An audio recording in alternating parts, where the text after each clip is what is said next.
Konnichiwa, hello and welcome. This is Roy at Ninja's90, and today I will be reviewing a really awesome, really cool figure that you can pick up for super cheap, and that is the World of Nintendo Metroid Samus figure. You can pick this one up at Walmart for around $10, and yeah, it's not going to hurt your wallet or your bank account, and I got some positive things to say about it. So, with that said, let's get things started. And now, here we have the World of Nintendo Metroid Samus figure right here before us. In all of her, we like getting power-ups, because power-ups are cool. Glory. As you can see, this is a really awesome, well-detailed figure that you can pick up for a really good budget-friendly price of $10 at Walmart, and plus taxes, because you always have to factor in taxes. But this is not going to hurt your wallet or your bank account by any means necessary. And this is a figure I think is good for what it is, and it packs in a lot of value.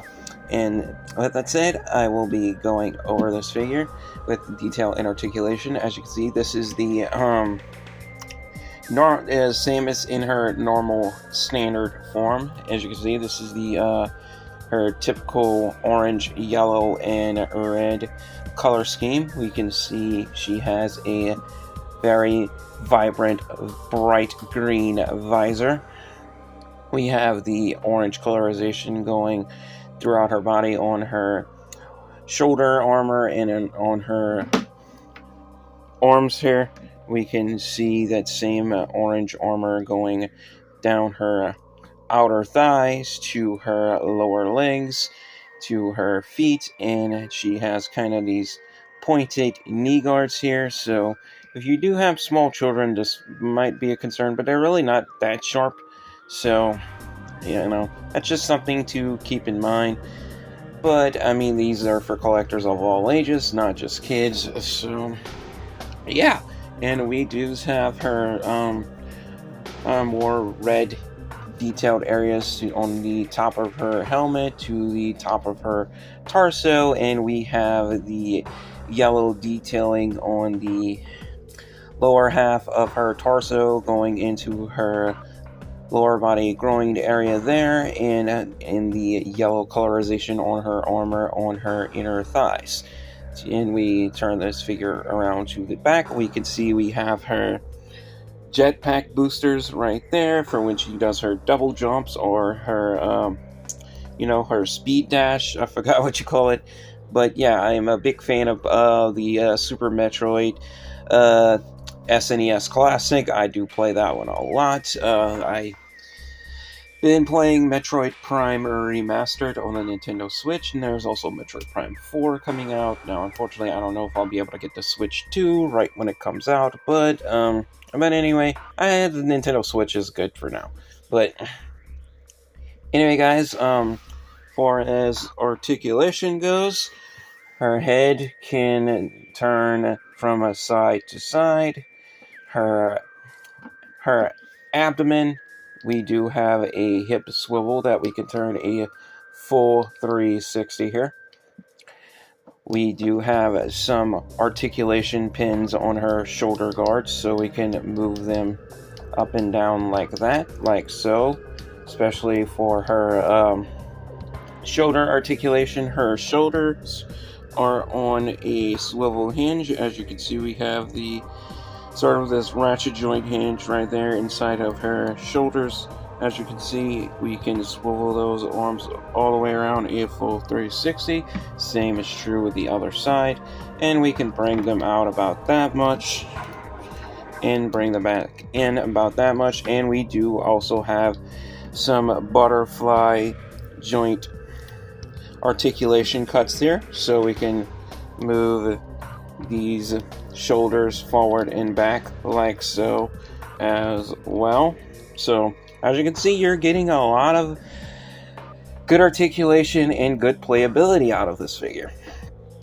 And we do also have double jointed elbows, so we can bring her arms in about this much, and we could even move them back about that much, even though it's kind of silly, so I don't know who would do that. And we do have a good swivel hinge at the wrist, so we can swivel that wrist all the way around a full 360, and we do have a swivel hinge on that wrist right there, as you can see. And the same is true with her other arm. We can move it a full 360. We have a double joint at the elbow, so we can move it in about that much, but the articulation is a bit hindered by her arm cannon there, but it's still good articulation nonetheless. And yeah, we can articulate that arm cannon independently on her bottom forearm as well. This figure is really cool. We can kind of put her in an aiming pose if I can get her hand sort of on top well, not so much, but we can kind of do that to where she's looking like that, like she's trying to fight Mother Brain or Ridley or something. So we can put her in those poses. Leg articulation. The hips are on barbell style ball joints, so we can rotate them all the way around a full 360 like so. We can split them out about that much, but we don't want to force it, because if we force it any more than that, we might damage this figure, we might break it. We don't want to do that, so we can bring them back in like this, but just don't force it out too much like that. Now we do have a good double joint in these knees, so we can bend them back about that far, as you can see, and we can bend them back straight again. Now, as far as the feet, we do have some ankle rocker hinges, but they cannot swivel, so we can just rock those ankles, then those feet forward and back. So we can all we can do with this figure is point the toes, and that is it. We can't necessarily swivel those feet a full 360, but for the price you're paying, that's okay. And also, this figure comes with an accessory, a single accessory, which is her Marth ball form, which is really not much of an accessory, but it's still an accessory nonetheless, and yeah, it's still cool. And for a figure that only cost you around $10 plus tax, it's hard to go wrong. It's hard to complain about this figure. And I really like her. I really enjoy her. And yeah, I think she's a good value for the price. You can pick her up in multiple different color schemes at your local Walmart. And with that said, I will be getting into my final verdict with this figure and giving her my final score. So with that said, let's get to it. And now for my final verdict on the World of Nintendo Metroid Samus figure here. If I have to give her a final score based on detail, articulation, and playability, I will have to give her a well-deserved, knocked out of the park, 100% A triple plus 5 out of 5 stars. Why? This figure is very cost effective, it is very well detailed, and it has good articulation and playability. What I mean by that is you can pose this figure, you can move her around, you can play with her, you can basically battle with other figures without worrying about this figure falling apart too much.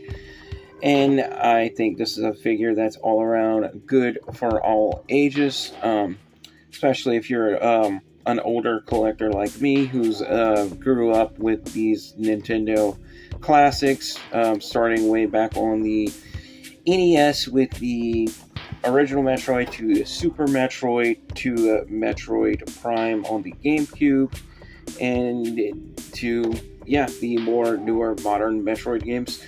Um, but yeah, unfortunately, yeah, Nintendo 64 was not name dropped when I was mentioning those games because unfortunately there's not a Metroid game on Nintendo 64. Well, there is Metroid games on Wii U somewhat, but mostly like Wii versions through like Virtual Console and like, yeah, other Virtual Consoles from older Nintendo systems, but yeah, you can't download those anymore because the Wii U store is shut down, while the eShop on the Wii U is shut down. But in the meantime, like I said, this is a really good figure. I appreciate her, and yeah, she is not going to. Buying her is not going to run your bank account down into the ground, like some other figures. I think, like I said, she's a really good purchase, and I really enjoy this figure, and I do look forward to picking up some more budget-friendly figures for review on this channel. And with that said, to wrap things up, thank you guys all so much for watching. Thank you for your time. Like and subscribe if you haven't already.